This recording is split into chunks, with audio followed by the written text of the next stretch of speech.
Bienvenidos a las historias de Lilith.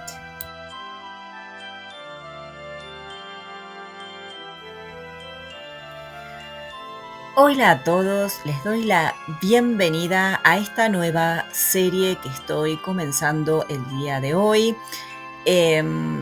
Es una serie muy especial para mí porque soy apasionada de la lectura de los mitos, de la mitología, de los diferentes pueblos de la humanidad. En este caso, conseguí estos dos libritos de la autora Mariana Enríquez, que es una autora argentina. Ella nació en Buenos Aires, cursó la carrera de Periodismo y Comunicación Social en la Universidad de La Plata, ¿sí? Que justamente es el lugar donde yo vivo actualmente. Ella se desempeñó como periodista cultural en los suplementos Radar y en las 12 del diario Página 12 y en la revista también llamada Textual. Es autora de la novela Bajar es lo peor de 1994 y largó esta serie de libritos de la editorial Gradivco, que se hicieron muy populares por lo menos en las librerías comunes que vemos todos los días, ¿no? En la calle. Uno siempre va, revisa los libros y encuentra estos libritos rojos que tienen, que dicen mitología de algún lugar. En este caso yo compré el de mitología egipcia y mitología celta. Vamos a estar comenzando con la mitología egipcia. Estos libritos están buenos, ¿por qué? Porque están escritos de una manera sencilla para que cualquier persona que los lea pueda comprender y además iniciarse en este mundo maravilloso de los mitos.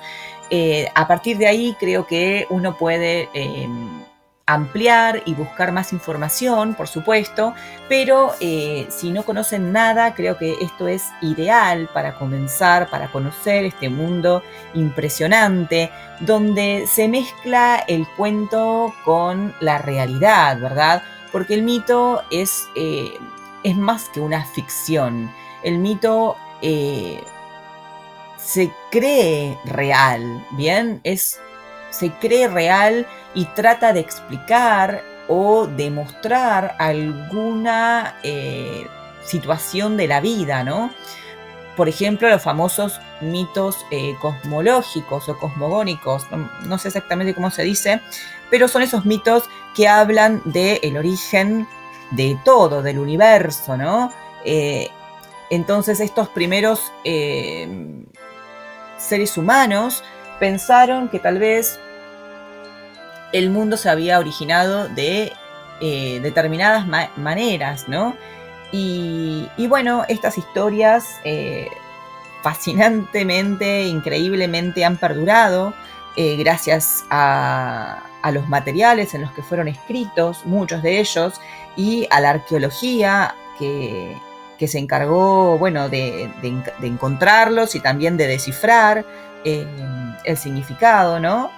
Entonces, nada, los mitos tienen esa magia, ¿no? Ese poder, porque también al ser tan antiguos nos están dando una pista de nuestro presente, ¿no? De dónde viene todo, nuestras religiones actuales, de dónde toman sus historias y sus cuentos y sus mitos, ¿bien? El primer libro que voy a leer de mitología egipcia y también el de la mitología celta, pero para comenzar con el de mitología egipcia, tiene una parte histórica, ¿sí? En la cual vamos a conocer un poco sobre el contexto de estos mitos antes de leerlos, ¿bien? Entonces los primeros capítulos hablan de historia, hablan de la historia de Egipto, de sus personajes más importantes, de cómo era la sociedad, cómo era un poco la política, cómo se conformaba este pueblo de donde salen estas historias. Y más al final del libro aparecen las descripciones de los dioses principales y sus principales leyendas o mitos. Así que nada, les comento esto para que sepan que vamos a comenzar con un capítulo puramente histórico, ¿bien? O descriptivo. Lo mismo va a suceder cuando sigamos con la mitología celta. Por el momento, este proyecto va a salir solamente los domingos, los días domingo. Y bueno, nada, si veo que a ustedes les interesa y les gusta, tal vez pueda conseguir otros libros de otro tipo de mitologías que si quieren sugerirlas, me encantaría escucharlos. Esta serie tiene varios libros más. Esta no es la única. Por ejemplo, tiene mitología azteca, la famosísima mitología griega, mitología inca, maya, romana, nórdica,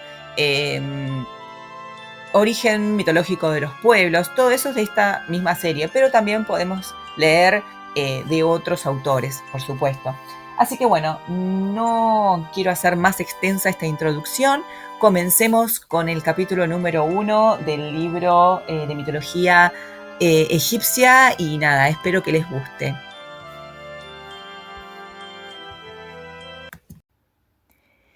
Introducción. La civilización egipcia, misteriosa y mítica, es sin duda la que más fascinación ejerce en el ser humano, por sus grandes monumentos, sus tesoros, sus momias, su bello e imponente arte, por su extraña obsesión con la muerte. Se considera a Egipto algo así como el abuelo de todos los pueblos, y esto desde tiempos muy remotos. Para el historiador Diodoro de Sicilia, los primeros hombres nacieron en Egipto a causa de la adecuada temperatura del país y de las propiedades físicas del Nilo, cuyas aguas fecundas pudieron nutrir a los primeros seres que recibieron la vida. Hay que tener en cuenta que cuando se construían las pirámides, ningún país de Europa se había organizado en sociedad civil. La gran sala del templo de Karnak es todavía la mayor sala cubierta de piedra que existe en el mundo. Una catedral gótica cabría ampliamente dentro de ella. Además, es el mayor espacio religioso construido por los hombres de cualquier época o de cualquier país. La tumba del faraón Tutankamón, con sus tesoros, es solo comparable al descubrimiento de Troya. Todo lo relacionado con Egipto es monumental, grandioso, deslumbrante y enigmático. No es casual que aún hoy se elaboren teorías sobre el legado de las piedras o que los viajeros que visitan las pirámides manifiesten estupor ante la sensación de eternidad que los monumentos transmiten. La idea de un orden cósmico era fundamental para los antiguos egipcios, porque todo lo que valoraban o conocían, la salida y la puesta del sol, la crecida del Nilo con sus inundaciones que fertilizaban la tierra, el gobierno justo del rey, todo se resumía en una verdad o armonía cósmica. Si se perdía, habría catástrofes materiales, nacionales, personales. Por eso, todo el propósito de su religión era prevenir tales ataques del caos. Este libro pretende ofrecer una introducción a la rica mitología egipcia, de la que aún resta mucho por saber, e intenta ordenar las creencias y los dioses que se desarrollaron en sus casi 5.000 años de historia. Capítulo 1. Breve historia de la civilización egipcia, de la prehistoria al Imperio Nuevo.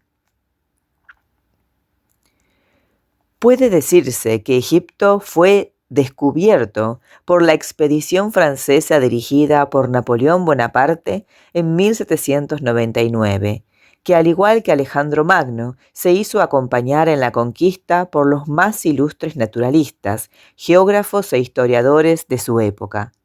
Estos hombres de ciencia son los que causaron el moderno conocimiento del Egipto antiguo.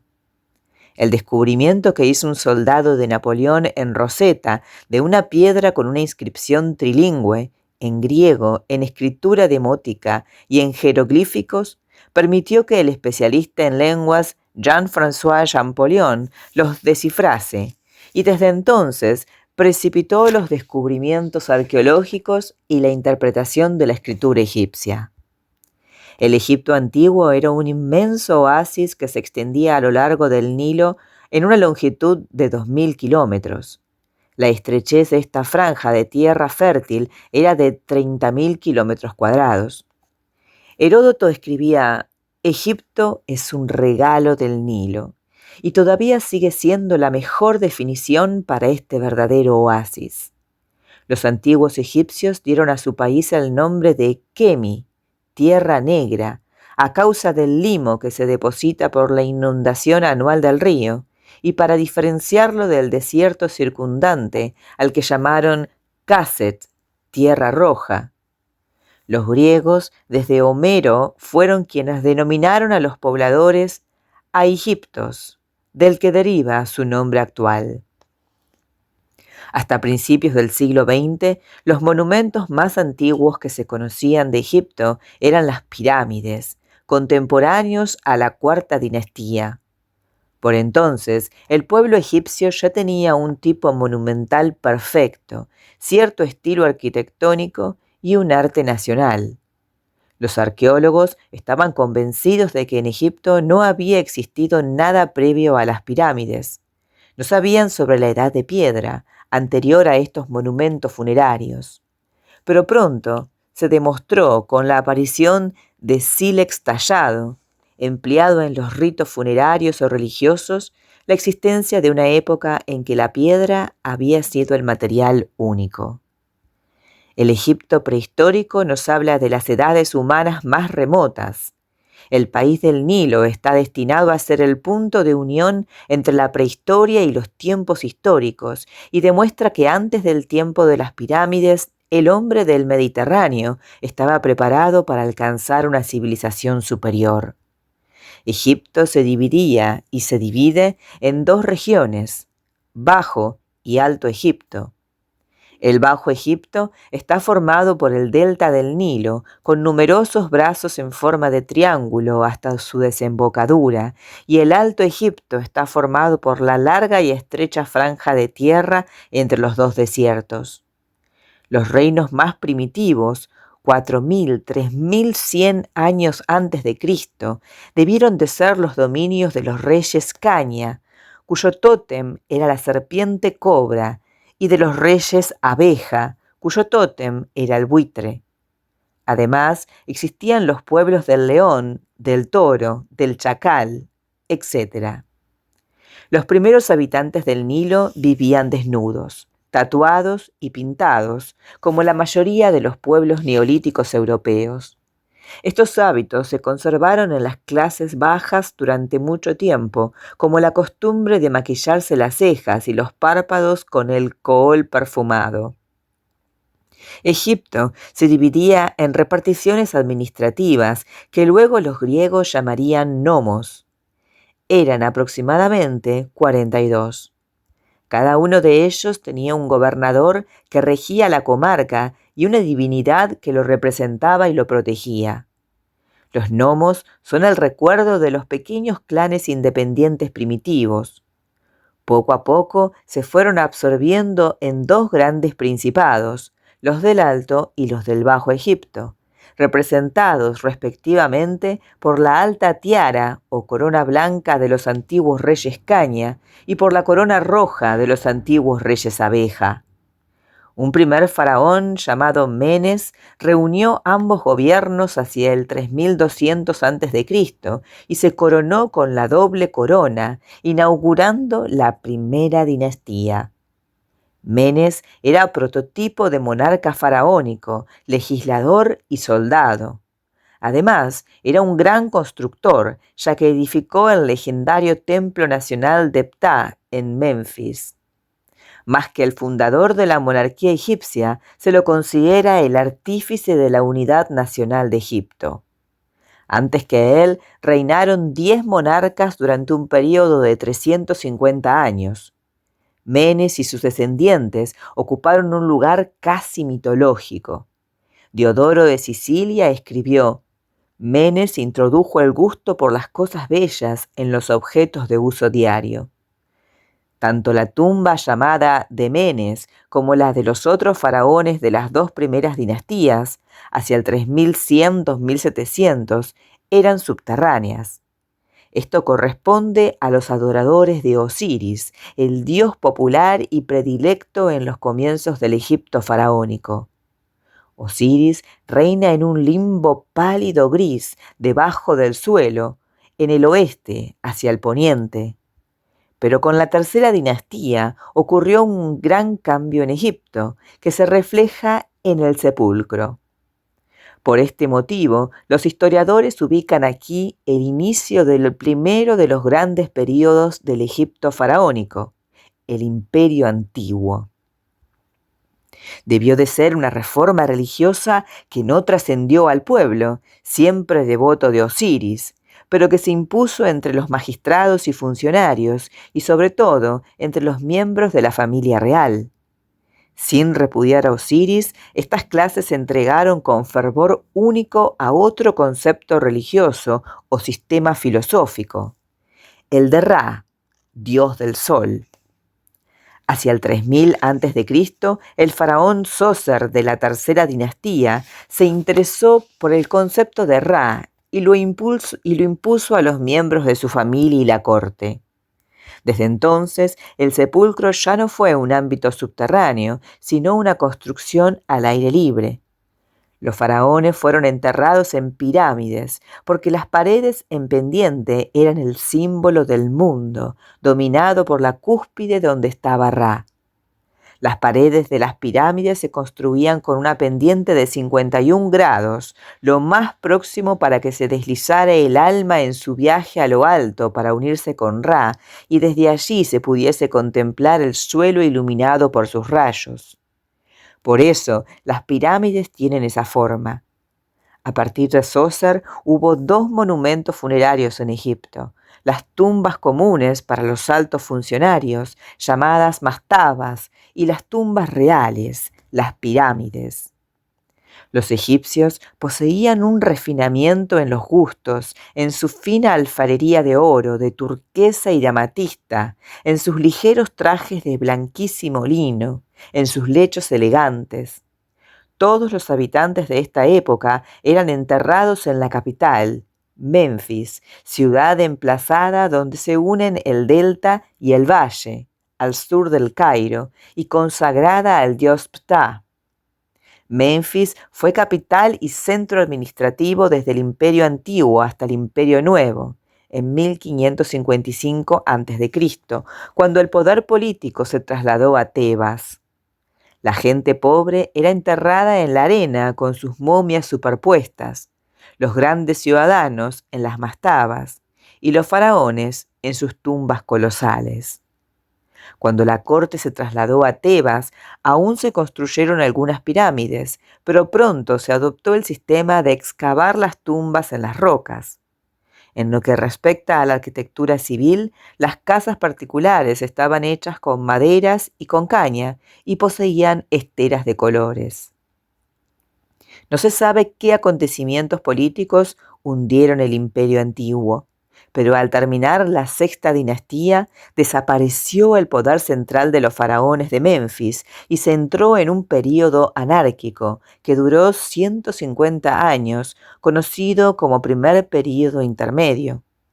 Un documento de la época dice: los pobres se han enriquecido y los propietarios han sido despojados.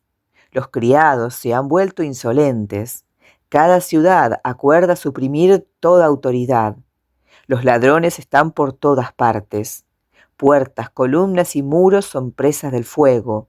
Se rompen cofres de ébano y de madera de acacia. En los tribunales se echan por la ventana los legajos. Al llegar a la 11ª dinastía, se restablece la autoridad real por una usurpación de los príncipes de Tebas en el Alto Egipto. Hacia el 2200 a.C., Mentuhotep II, príncipe tebano, restableció la estabilidad política y adoptó el título de unificador de las tierras, es decir, de los dos Egiptos. El largo período de disturbios golpeó al pueblo en su confianza en la estabilidad inmutable del mundo. Esto se refleja en el arte del Imperio Medio, que en lugar de la pasión por la muerte del Imperio Antiguo, prefiere la poesía de la vida cotidiana, que adopta la posición melancólica de olvidar el pasado y de aprovechar el presente. Un escrito de la 12ª dinastía dice: todo lo que existe tiene que desaparecer. Jóvenes y muchachas corren hacia su destino. Los niños también van donde tienen que ir. Sé entonces feliz. Ven, perfumes serán esparcidos ante ti y pondrán flores en los brazos y en el cuello de tu amada. Ven, cantos y músicas te esperan. Olvida toda preocupación, no pienses más que en la alegría hasta que llegue el día en que bajarás hacia el país que ama el silencio. Si durante el Imperio Antiguo el culto al dios solar Ra tenía el favoritismo especialmente en la corte, durante el Imperio Medio una nueva devoción, el culto a Osiris, tomó forma como interpretación popular del destino humano. Osiris era una divinidad subterránea que renacía, que prometía inmortalidad, más adecuada al espíritu melancólico de la época que también se reflejaba en todo el arte. El fin del Imperio Medio fue causado por la invasión de los Hicsos, un pueblo semita del desierto de Arabia que invadió el Bajo Egipto hacia 1700 a.C. Este pueblo dominó el delta durante casi un siglo y medio. Los faraones les pagaban tributo desde la capital Tebas en el lejano sur, pero en el 1580 a.C., Ahmosis, fundador de la 18ª dinastía, los expulsó hacia Palestina. Con esto termina el segundo período intermedio y se inicia la larga etapa que recibe el nombre de Imperio Nuevo. Durante este período, el templo tuvo más importancia que la tumba y el faraón era solo el hijo de Amón-Ra, el omnipotente padre del cielo y de la tierra. Amón era el dios local de Tebas, pero se identificó con Ra y por esto fue en esa ciudad donde se construyeron los más magníficos edificios religiosos del Valle del Nilo y los mayores que haya construido la humanidad, solo comparables con las grandes pirámides del Imperio Antiguo. La organización del Imperio Nuevo conserva cierta independencia de los nomos o provincias, en una suerte de régimen feudal. Sin embargo, entre la 18ª y la 21ª dinastía, 1500 a 1085 a.C., Amón-Ra fue el dios que mereció los honores del culto nacional en sus templos. Las tumbas de los faraones del Imperio Nuevo estaban situadas en el Valle de los Reyes, cerca de Tebas, y los templos donde se encontraban los sepulcros, en la montaña. El concepto de ritual mortuorio era el mismo, solo variaba el tipo de monumento. El Valle de los Reyes quedaba frente a Tebas, cruzando el Nilo. A ambos lados de Tebas se hallaban Karnak y Luxor, templos en honor del dios Amón.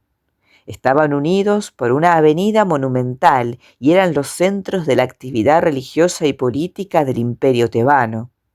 Los faraones se preocupaban mucho por estos templos y dejaban de lado la predilección de las primeras dinastías, las tumbas reales. Coronado con el nombre de Amenofis IV, en 1380 a.C., nieto del gran Tutmosis y descendiente directo de quienes unieron ambos Egiptos en la gran capital de Tebas, Akenatón no fue uno más de los monarcas en la 18ª dinastía. La fe de Akenatón fue cuasi monoteísta y despreciaba el panteón de numerosos dioses egipcios. Creía solo en un dios único, el gran dios solar Atón. La nueva religión de Atón era naturalista, más sentimental que el misticismo simbólico de Ra. Atón representaba un progreso con respecto a Amón híbrido de un tótem prehistórico, el carnero, y de Ra, dios del sol. A este Amón le declaró la guerra a Akenatón. Este empezó por trasladar la capital del reino más al norte, a una ciudad que hoy se llama Tel el Amarna, y allí estableció los servicios imperiales. Se rodeó de un cenáculo de amigos y se cambió el nombre de Amenofis IV por Akenatón. Su esposa, la célebre Nefertiti, que significa la bella, cooperó en la reforma. Akenatón también cambió su aspecto físico en las representaciones oficiales. Adoptó facciones opuestas al tipo tradicional de faraón, carnoso, cuadrado y atlético, y llegó a degenerar en un personaje demacrado. La reina y las princesas aparecían con cuellos finos y alargados. Se dejó retratar con naturalismo, algo poco habitual en el arte egipcio. Este impulso liberador influyó en las dinastías siguientes. Como muchas otras revoluciones religiosas, esta también tuvo su base política. El rey, hijo de una mujer que no tenía sangre real, Teye, cuyo padre había sido un sacerdote, probablemente encontró una fuerte oposición en la jerarquía tebana y castigó a los sacerdotes que cuestionaban su legitimidad deponiendo a Amón de su posición como dios oficial. En un intento de hacer olvidar la divinidad, el faraón hizo borrar el nombre de Amón y de su consorte Mut de todos los antiguos monumentos, incluso de las tumbas privadas. Quebró todas las tradiciones y con el concepto de que el dios Sol era la única deidad de todo el universo, no quiso usar ninguno de sus viejos nombres y representaciones. Racionalmente lo llamó Atón, el disco, y lo retrató con la forma de un disco plano cuyos rayos terminaban en manos. La revolución no fue tan radical como un monoteísmo solar, aunque así lo consideren ciertos escritores modernos. No hay evidencias de que haya sido perseguido algún otro culto fuera de Tebas. El faraón hereje, como se lo llamó, reinó solo 16 años y le sucedió su yerno, Semenencará, pero su reinado no completó un año. Probablemente fue víctima de los sacerdotes de Tebas, que esperaban recuperar su influencia política con un faraón más manejable. Otro yerno de Akenatón, Tutankamón, abandonó la creencia en Atón y se hizo llamar célebremente Tutankamón. Los egiptólogos todavía no se han puesto de acuerdo acerca de este misterioso monarca. Las investigaciones más recientes sostienen que reinó durante 8 o 10 años, que habría tenido unos 9 al acceder al trono, y murió entre los 17 y los 19. La ciudad de Tel el Amarna fue abandonada por completo a la muerte de Akenatón. El lugar había sido evacuado repentinamente por sus habitantes. Solo se encontraron los animales muertos en sus establos y las casas con sus objetos. El Valle de los Reyes está en la orilla occidental del Nilo, 720 kilómetros al sur del Cairo, frente a Karnak y a Luxor, las ciudades donde se encuentran los templos del Imperio Nuevo, en la zona que antiguamente albergó a la floreciente Tebas. En esta necrópolis real se han hecho innumerables excavaciones, pero aunque hay tumbas más importantes y espléndidas, ninguna ejerce una fascinación comparable a la del joven faraón Tutankamón, yerno del rey hereje Akenatón. Su tumba fue descubierta el 26 de noviembre de 1922. El arqueólogo británico Howard Carter y Lord Carnarvon, también inglés, hallaron una puerta al pie de un inclinado pasaje de paredes de roca, abierto en los acantilados de piedra caliza del valle. Carnarvon, patrocinador de las excavaciones, llevaba gastado una verdadera fortuna y estaba decidido a suspender la infructuosa búsqueda del sepulcro del rey niño que venían rastreando desde hacía años sin éxito. Carter logró abrir la piedra sellada e introducir una linterna eléctrica. Una vez adentro, ante la pregunta de Carnarvon, ¿ve usted algo?, pronunció la célebre respuesta: «Veo cosas extraordinarias». Lo que la linterna del arqueólogo iluminaba era una cámara rosada de unos 8 metros de largo por 3,5 de ancho. Había allí 4 grandes lechos tallados con forma de animales largos y de cabezas enormes que parecían recubiertos en oro. Luego vieron un magnífico trono en ese metal y 2 estatuas masculinas negras de tamaño natural que se levantaban como centinelas a ambos lados de otra puerta sellada. Las estatuas tenían decoraciones de oro y estaban armadas con bastones y mazos. Sobre la frente llevaban el símbolo protector de la cobra sagrada. En la cripta hallaron también carrozas de oro, cofres incrustados de piedras preciosas, jarrones de alabastro, sillones tallados, instrumentos musicales, vestidos, armas, alhajas y estuches de cosméticos. Este fue el hallazgo más importante en la historia de la arqueología. Solo el tesoro del rey constituye la máxima concentración de riqueza que se haya encontrado jamás, y se necesitaron 10 años para clasificarlo y para transportarlo hasta el Museo Egipcio del Cairo, donde se halla en la actualidad. El descubrimiento reveló una época del arte egipcio hasta entonces desconocida. La mayor parte de los criterios establecidos sobre el tema hasta esos momentos serían rectificados. Lo impresionante es que, tal como solía decir Howard Carter, lo único notable de la vida de Tutankamón fue su muerte y su fabuloso entierro. Como faraón, Tutankamón no tuvo mayor importancia. Era un muchacho que reinó cerca de 10 años alrededor de 1350 a.C., pero como objeto de mitos y leyendas es más importante que Ramsés II e incluso que su suegro, el célebre Akenatón.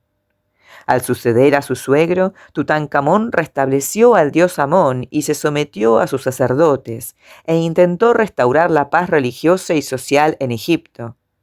Pero no tuvo sucesión y murió muy joven. Cuando los arqueólogos encontraron su tumba, no hallaron inmediatamente el cuerpo. Recién en febrero de 1923, después del difícil traslado del tesoro, continuaron las excavaciones y el equipo, ante científicos y periodistas especializados de todo el mundo, halló el sepulcro de oro que encerraba el sarcófago del rey. El egiptólogo Callender, que formaba parte del equipo, advirtió en uno de los extremos de la cámara sepulcral una pequeña puerta que se abrió sin dificultad. Allí habría un tesoro sin precedentes en la historia: 4 templetes de oro que contenían un sarcófago de cuarcita y 3 ataúdes, uno de ellos de oro macizo, con una longitud de 1,85 metros y un espesor de 2,5 milímetros, donde descansaba el cadáver de Tutankamón, envuelto en telas de lino. El rostro estaba cubierto con una enorme máscara de oro que representaba al rey en su gloria. Los ojos eran de obsidiana y aragonito, y las cejas y las pestañas de lapislázuli. Sus manos juntas apretaban una vara curva y un abanico, símbolos de poder. Además, hallaron sobre la momia un ramo de flores silvestres, homenaje amoroso de la reina Anck-Senamón. Apenas abierta la tumba, comenzó otra leyenda: la de la maldición o venganza de Tutankamón. 2 meses más tarde, el 6 de abril de 1923, murió Lord Carnarvon como consecuencia de la picadura de un mosquito venenoso que acabó con su salud ya maltrecha por un grave accidente automovilístico. Pero se habló de una suerte de castigo y de que la tumba del faraón estaba impregnada de un sutil veneno preservado a través de los siglos. Se habló de una maldición del faraón contra quienes turbaban su reposo. Después de conocerse este rumor, se desató el frenesí periodístico. Muchos de los que asistieron al descubrimiento de la tumba, murieron, algo casi lógico porque la mayoría no eran personas jóvenes. No obstante, la prensa se refería a ellas como víctimas y se llegaron a contar al menos 22, entre las que se encontraban el secretario privado de Carter, Lord Westbury, y el egiptólogo A. C. Mays, uno de los que abrió la cámara sepulcral del rey. Por su parte, Howard Carter, el más culpable de todos, murió de muerte natural en 1939, y de este modo quedó desmentido que todos los que tuvieran algo que ver con la violación de la tumba del faraón tendrían un destino trágico o un fallecimiento prematuro. Él solía decir: no hay en estas estúpidas conjeturas ningún espíritu de comprensión inteligente.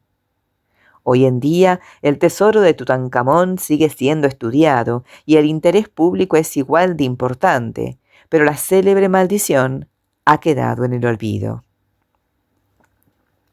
La gran personalidad de la 19ª dinastía es Ramsés II el Grande. En 1292 a 1225 a.C., vencedor de los hititas en la batalla de Kadesh. Dejó un recuerdo tan glorioso que los faraones de la 20ª dinastía, aunque no pertenecían a su linaje, quisieron llamarse todos sin excepción Ramsés. Entre sus obras, una de las más importantes fueron los llamados espeos o templos rupestres, excavados en la roca en Nubia, frontera propiamente dicha de Egipto, más allá de la primera catarata del Nilo. Para asegurarse la posesión de Nubia, hizo construir una cadena de fortalezas militares a lo largo del Nilo y templos que fueron excavados en la roca viva, en las gargantas donde no hay márgenes para edificar.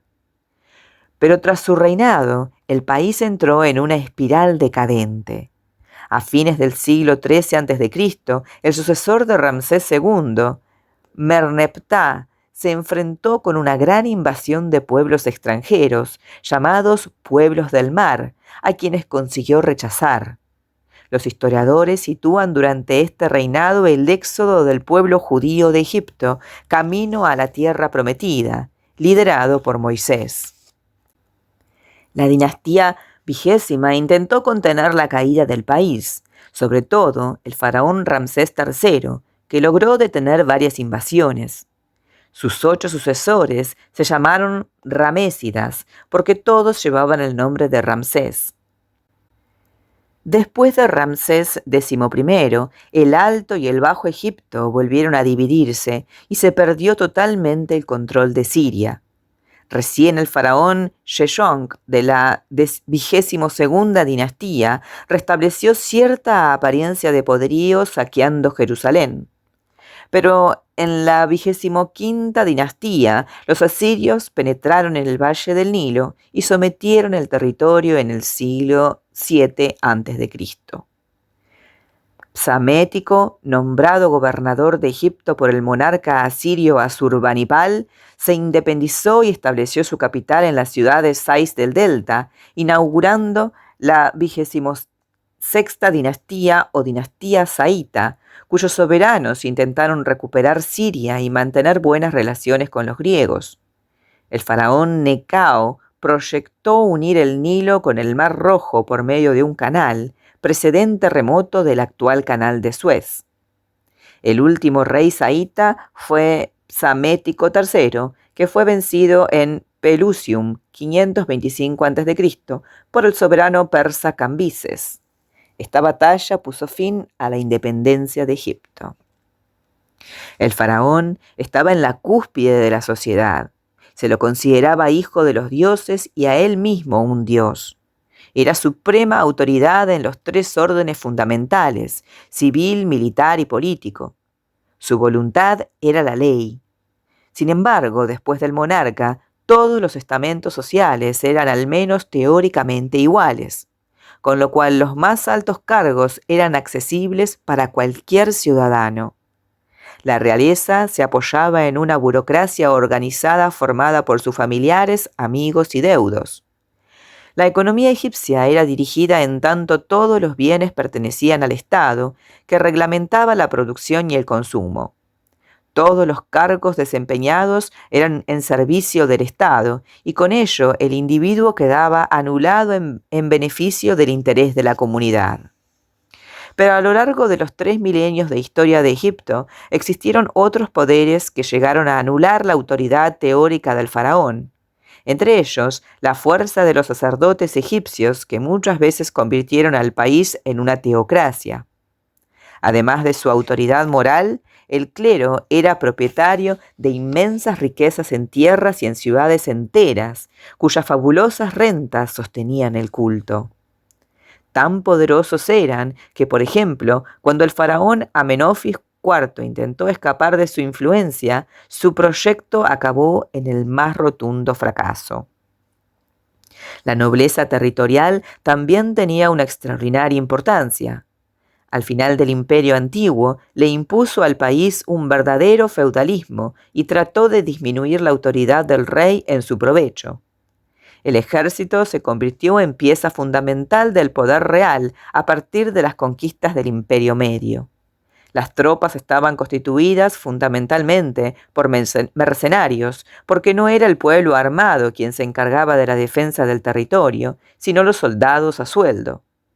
El grueso de la infantería estaba integrado por pobladores negros de la región de Nubia.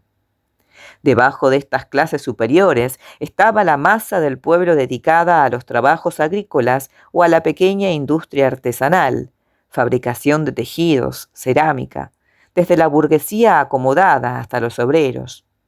Egipto tenía siervos y esclavos, a quienes se les daba un trato relativamente benévolo. Los campesinos vivían humildemente y habitaban casas de adobe de forma cuadrada. Las mansiones de las casas altas eran similares a las de los actuales árabes, con pocas ventanas, con patios y jardines interiores y con terrazas. El mobiliario estaba reducido al mínimo. Su vestimenta también era sencilla. La gente del pueblo vestía una tela ceñida hasta medio muslo, y los ricos y los dignatarios llevaban túnicas variadas. Las mujeres nobles utilizaban gran cantidad de cosméticos. El descubrimiento más trascendente de la civilización egipcia fue el calendario solar, relacionado con las inundaciones periódicas del Nilo y con las faenas agrícolas. Fue la única nación del Oriente Próximo que utilizó un calendario que no se componía de una serie de meses lunares, sino que estaba basado en el curso del Sol. Este calendario, adoptado y mejorado por Julio César, se perfeccionó en el siglo XVI por orden del Papa Gregorio XIII y es el que utilizamos en la actualidad. La toma de conciencia acerca de la aparición de la estrella Sirio, Sotis para los egipcios, en la mañana del nuevo año agrícola, 18 o 19 de julio, día de la inundación, sirvió para dar una referencia astronómica del comienzo de cada nuevo año solar. Se advirtió que la diferencia entre este último, señalado por la aparición de Sirio, 379 días aproximadamente, y el año civil, 365, se traducía en que cada 4 años se adelantaba un día el comienzo del año civil y se necesitaban 4 veces 375 días para que volviera a coincidir el comienzo del año solar con la aparición de la estrella Sirio. Originalmente, el año agrícola estaba dividido en 3 estaciones: Aket, inundación, durante la cual el valle estaba cubierto por las aguas; Peret, invierno, en la que se sembraba y se esperaba la germinación de las plantas; y Shemu, verano, cuando se cosechaba y almacenaba. En 1799, un oficial del ejército de Napoleón, al que los investigadores le dan distintos nombres, descubrió en Rosetta, localidad situada en el delta del Nilo, durante la campaña contra los ingleses, una piedra grabada en 3 sistemas de escritura: jeroglífica, demótica y griega. Gracias a esto, como hemos dicho, Champollion, que tenía un conocimiento perfecto del copto, última fase del antiguo idioma egipcio, logró por deducción a principios del siglo XIX el descifre total de la escritura jeroglífica y así dio nacimiento a la egiptología. Durante la Segunda Dinastía, la utilización de los signos jeroglíficos, con su valor puramente fonético, se generalizaba. Con el descubrimiento de un material ligero que podía ser enrollado y de excelente conservación, el papiro, procedente de una planta que crece a orillas del Nilo, la escritura se generalizó con fines prácticos y cotidianos y evolucionó a formas más cursivas. La jeroglífica quedó reservada a los monumentos. Los egipcios escribían de izquierda a derecha, a veces en sentido horizontal, en otros casos en forma vertical. Para grabar los signos en la piedra utilizaban el cincel y para escribir en la madera o en el papiro dibujaban sus contornos abreviados con pluma de caña y tinta roja o negra. Las formas de escritura llamadas hierática y demótica llegan a tal grado de simplificación que es imposible reconocer la intención de las figuras originarias. Escribir correctamente era tan difícil que solo los escribas, especie de escribanos o secretarios, podían dominar este arte. Por eso constituían una clase social elevada y gozaban de la confianza del faraón. Los eruditos del Renacimiento admiraban el arte egipcio por su técnica y por su antigüedad. Ellos iniciaron la leyenda de que Egipto era el pueblo más antiguo del mundo y también un pueblo inmóvil, cerrado al progreso, sin la movilidad incesante de las escuelas vivas. Esto es porque la pintura egipcia nunca estuvo al servicio de una expresión artística. La pintura y el dibujo son primordialmente una escritura que, aunque ornamental, no sirve para expresar ni transmitir mediante su lenguaje un mensaje estético. Es un medio, instrumento para crear de acuerdo con los preceptos religiosos. El Egipto, en general, jamás produjo arte por arte. Durante casi toda la civilización egipcia faraónica, el arte de la pintura estuvo al servicio del ritual, impuesto por una religión que regulaba la vida de los hombres y que tenía como fin ponerlos en relación con el cosmos, al cual quedarían integrados tras su paso por la tierra. Durante más de 3000 años, la figura humana fue representada de perfil. De este modo se veían su cabeza y su rostro. El ojo, no obstante, estaba de frente y reflejaba el brillo de la divinidad. También aparecían los hombros, salvo rarísimas excepciones. La pelvis se representaba casi de perfil y el hombre, más que la mujer, daba la impresión de adelantar una pierna con respecto a la otra. Siempre se veían 3/4 partes de la pelvis para que quedaran expuestos los genitales. El color siempre fue un medio de transposición de valores que correspondían a la naturaleza de los seres y de las cosas, y no a su aspecto. El verde era el color del papiro tierno, evocaba frescura y juventud. El negro era la tierra de Egipto constantemente fertilizada. El rojizo significaba la esterilidad, las arenas del desierto. Todos los seres que tenían la piel y el cabello rojizos estaban dedicados al dios de la agresividad y de la agitación, Set. El blanco era la luz del amanecer, liberadora. El amarillo intenso representaba el oro, la carne incorruptible de los dioses, la eternidad. El azul tenía 2 tonalidades, turquesa y lapislázuli. Este último formaba la cabellera de todos los seres divinos, y el turquesa era el anuncio de una nueva vida, la transparencia de las aguas. El egipcio solo describía los fenómenos con los colores que la religión permitía. Representaban siempre el mito y las fuerzas ocultas. Por regla general, en el relieve y en la pintura, la superficie estaba decorada en bandas horizontales superpuestas, separadas por una línea. La mayoría de las estatuas de Egipto primitivo eran de un material menos duro que los que se usaron más tarde, madera o piedra caliza, y estaban pintadas o policromadas. Muchas estatuas retrato de la cuarta dinastía tenían los ojos postizos, de caliza blanca con pupilas de cristal de roca y pestañas de cobre. En los retratos funerarios de la cuarta dinastía no se trataba de mejorar ni de embellecer a los representados. Se procuraba que fueran ellos mismos en forma de eternidad, sin nada temporal ni actual, en su plenitud. Los templos en tiempos prehistóricos eran chozas de forma primitiva y de material liviano, esteras, mimbre trenzado o paja, que encerraban un ídolo. Un portón y un pequeño atrio protegían la entrada. Más tarde, el desarrollo de la arquitectura convirtió a los templos en grandes edificios de piedra y solo los patios exteriores tenían por lo general paredes de ladrillo de barro. El camino que conducía al templo era muy espacioso, bien conservado para las procesiones y alineado con estatuas, esfinges y animales sagrados para proteger la entrada de espíritus diabólicos. El frontispicio estaba formado por dos tipos de torres muy altas, llamadas pilones, decoradas con mástiles, banderas y pinturas que flanqueaban la entrada. Por lo general, ante ellas se erigían dos obeliscos de granito, cuya parte más imponente era el punto piramidal, Bem, que algunas veces era de metal. Detrás de los pilones se ubicaba un patio donde los laicos podían reunirse y realizar los sacrificios. Junto a este había una antecámara con columnas, poco iluminada, en la que se congregaban los sacerdotes.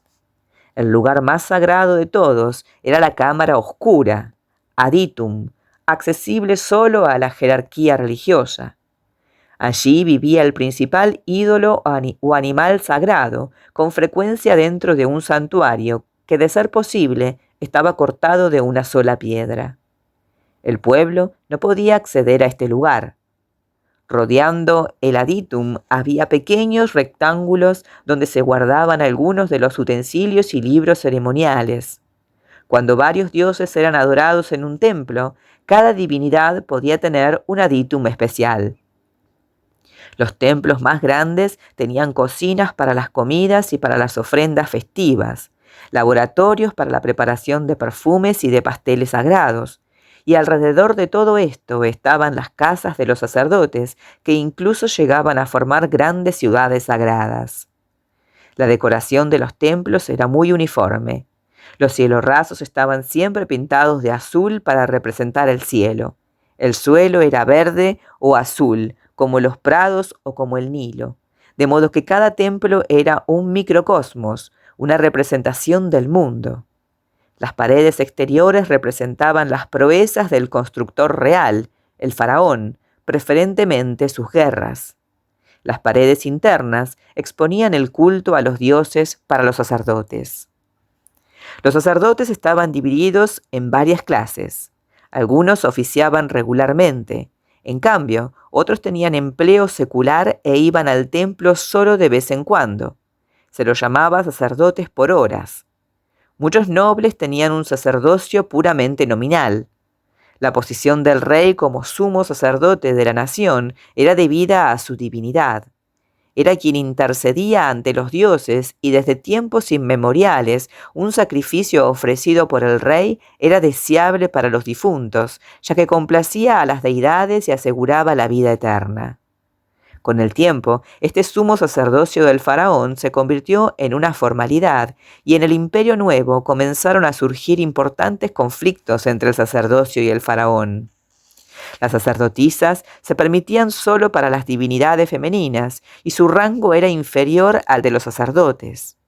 En el culto de divinidades femeninas, las mujeres, por lo general, solo formaban el coro y cantaban y bailaban ante el dios. Los ingresos de los santuarios variaban desde los muy principescos, derivados de los cientos de pueblos de siervos con sus campos, hasta magros estipendios de unos o dos sacerdotes que constituían todo el personal del pequeño templo. Todos los sacerdotes estaban obligados a ser escrupulosamente limpios, en especial para los sacrificios. Llevaban la cabeza y la barba afeitadas, blancos ropajes de lino, y debían purificarse de forma particular y abstenerse de ciertas comidas. Cada mañana realizaban interminables ritos en los templos, cuando rompían los sellos de arcilla que habían protegido las habitaciones sagradas durante la noche. Algunas veces, la noche también era celebrada encendiendo lámparas, sobre todo en la víspera de grandes festivales. La adoración a las deidades por medio de reverencias, postraciones, recitado de himnos y quema de incienso era casi continua, y un grupo de sacerdotes realizaba estos servicios por turno. Muchas veces los ídolos tenían que ser lavados, perfumados y untados con aceite e incienso. Se les pintaba los ojos y se les cambiaban los ropajes y los adornos de oro. Otras eran llevados en procesión rodeando el templo o atravesando la ciudad para que visitaran una ciudad vecina. En estas excursiones, el dios era llevado sobre los hombros de los sacerdotes, y el santuario portátil, a veces, tenía la forma de una barca. Muchos festivales, que solían durar varios días, daban al templo la oportunidad de comer y de beber en honor a los dioses. En algunas ocasiones, el santuario repartía pan a la multitud, pero los banquetes principales eran amortizados en el templo por los sacerdotes y por algunos invitados, nunca a partir de ingresos del culto o de donaciones especiales. Y así finaliza este primer capítulo donde nos sumergimos en la historia de tantos miles de años, ¿verdad? Estamos resumiendo 5.000 años de historia en este pequeño capítulo, pero si hay algo que me queda claro y que me deja un poco triste tal vez, es la similitud con el presente, esta cadena que no podemos romper entre personas que se quieren dominar unas a otras. Fíjense que a través de los años de la historia de este pueblo hay innumerables luchas por el poder, revueltas, gente que se cansa y se libera, y otra vez poderosos que vuelven a tomar las riendas de todo. Vemos cómo los imperios se van sucediendo, van cayendo y van volviendo a ser tomados por esta gente insensible que gobierna para sí misma y que hasta se autoproclama divinidad, ¿no? También me llama mucho la atención, y esto es algo propio del mito que siempre me gustó, y es la importancia del mito, es decir, la posición de la religión en esa época era mucho más que una fe, una creencia,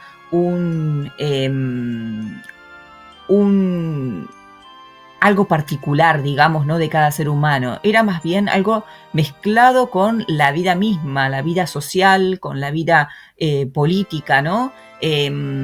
Los monjes de esa época, los sacerdotes de esa época, en este pueblo en particular, tenían una importancia muy grande, tanto más grande que la del faraón, ¿no?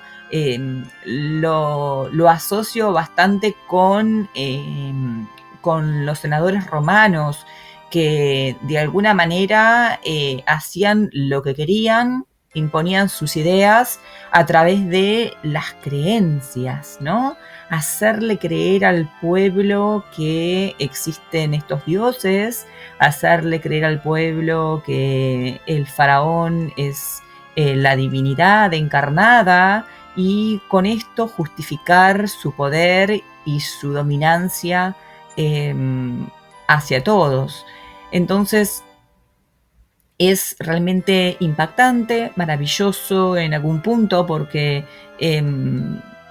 ¿cómo puede la gente creer en esas cosas, ¿no? Sin embargo, no es que creían, sino que aún se cree, aún se domina por medio de la fantasía y de la fe.